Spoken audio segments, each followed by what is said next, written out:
மேல்முறையீட்டுல அவங்க கொண்டு போனது என்னன்னாக்கா, முழுக்க முழுக்க அங்க காவல்துறை நடத்திய தடியடி தான் காரணம் அந்த கூட்ட நெரிசலுக்கு அப்படிங்கிற பாயிண்ட் தான் அவங்க முன் வச்சு கொண்டு போயிருக்காங்க. அதனாலதான் இந்த கூட்ட நெரிசல் ஏற்பட்டது அப்படிங்கிறது இப்ப மேல்முறையீடா கொண்டு போயிருக்காங்க. நான் பேசின வரைக்கும் பெரும்பாலும் இறந்தவர்களுடைய பெரும்பாலும் எல்லா குடும்பத்தில் உள்ள நபர்களையும் நான் சந்திச்சு பேசினேன்.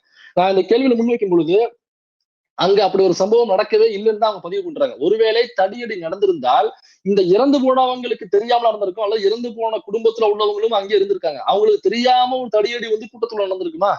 இது எவ்வளவு அப்பட்டமான பொய் இல்லையா அது?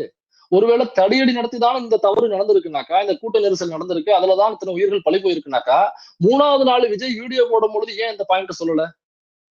அன்னைக்கு சொன்னார்ல சிஎம் சார் மிரட்ட தெரிஞ்சுல உனக்கு, என் மேல கை வைங்க, வேணா இங்கதான் இருப்பேன், அந்த வீட்டுல இருப்பேன், நீலாங்கரை வீட்டுல இருப்பேன், கோவா வீட்டுல இருப்பேன், வேணா வாங்க, என் தொண்டர்கள் எதுவும் கை வைக்காதீங்க அப்படின்னு சும்மா இல்ல சினிமால ஒரு டைலாக் தலைவா. இவங்களுக்கு என்னன்னாக்கா, நீங்க தாவேக்கா கட்சிக்காரங்க கிட்ட அல்லது விஜயோட ரசிகர்கள் கிட்ட நீங்க அரசியலை பேசி நீங்க புரிய வைக்கவே முடியாது. நீ வா டிபேட் பண்ணலாம், கருத்து ரீதியா முன்வையே அப்படின்னாக்கா அவங்களுக்கு அது தெரியவே தெரியாது. அவங்களுக்கு என்ன பெரியார்னா தெரியுமா, அம்பேத்கர்னா தெரியுமா, திராவிடம்னா என்னன்னு தெரியுமா, தமிழ் தேசியம் என்ன தெரியுமா, கம்யூனிசம் என்னன்னு தெரியுமா, என்னதான் தெரியும் அவங்களுக்கு? அவங்களுக்கு ஒன்னே ஒண்ணு தெரியும். என்ன தெரியும்னா, ஒரு தடவை முடிவு பண்ணிட்டாக்கா என் பட்ச நானே கேட்க மாட்டேன்னா அப்படின்னு அவர் சொன்ன டைலாக் மட்டும் தான் தெரியும். எங்க தலைவன் முடிவு எடுத்துட்டாக்கா அவ்வளவுதான் அப்படின்னு ஒரு சினிமா பாணியில தான் அணுகுவாங்க.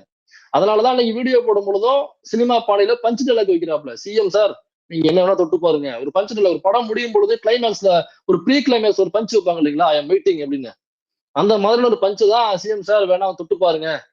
சரிப்பா தொட்டு பாருன்னு சொன்னீங்கல்ல, அன்னைக்கு எதுக்கு ஓடுன கரூர்ல? தொட்டு பாருங்கன்னு அன்னைக்கு நிக்க வேண்டியது நீங்க. அவ்வளவு பேர் செத்து போறாங்கல்ல, செத்து போனதுக்கு காரணம், இறப்பிற்கு காரணம் செந்தில் பாலாஜி, திமுக, ஸ்டாலின், அரசு அப்படின்னு குற்றம் சுமத்துறல. அப்ப அங்க நிக்கும் பொழுது உனக்கு தெரியும்ல, அப்ப அங்க நிக்க வேண்டியதுதானே நீங்க. தொட்டு பாரு, செந்தில் பாலாஜி தொட்டு பாருங்க, நீங்க ஸ்டாலின் தொட்டு பாருங்க, சிஎம் சார், அரசு, கவர்மெண்ட் தொட்டு பாருங்க. அன்னைக்கு நிக்க வேண்டியது நாங்க எதுக்கு ஓடணும்? அன்னைக்கு பின்னங்கால் பிடரில் அடிக்க ஒரு கோழையாக எதுக்கு ஓடணும் அன்னைக்கு? அன்னைக்கு ஓடி சரி ஏர்போர்ட்ல பிரஸ்காரங்க கேட்கும் பொழுது அவங்க கிட்ட பதில் சொல்லலையே. இப்படியாப்பட்ட ஒரு கோழைய தமிழ்நாடு அரசியல் எனக்கு தெரிஞ்சு முதல் முறையாக ஒரு கோழையை ஹீரோவாக கொண்டாடி கொண்டிருக்கிறது. ஒரு ஹீரோன்னா யாரு? படத்துல விஜய் ஹீரோவா நடிக்கிறாரு, என்ன பண்ணுவார் அவரு? ஒரு வில்லன் இருப்பான், மக்களுக்கு துரோகம் செய்வான், மக்களை கொண்டு குவிப்பான், மக்களுக்கு வந்து இடையூறுகள் செஞ்சுட்டே இருப்பான், அவனால மக்கள் துன்பப்பட்டுட்டே இருப்பாங்க. அதுல ஒரு ஹீரோ விஜய் உள்ள போய் அந்த வில்லனை அழிப்பாப்ல, அல்லது அந்த வில்லனை வந்து ஜெயிப்பாப்ல, அல்லது அந்த வில்லனை வந்து பதவியில இருந்து இறக்கிட்டு அந்த பதவியில ஒரு போய் உட்காருவாப்ல. இதுதானே நடக்கும்.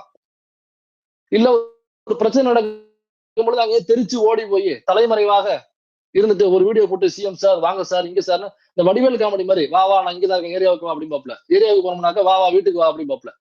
அந்த மாதிரி வீட்டுக்குள்ள உட்காந்துட்டு சிஎம் சார் வாங்க வீட்டுக்கு வாங்க, டீ சாப்பிட்டு போலாம், காஃபி சாப்பிட்டு போலாம்,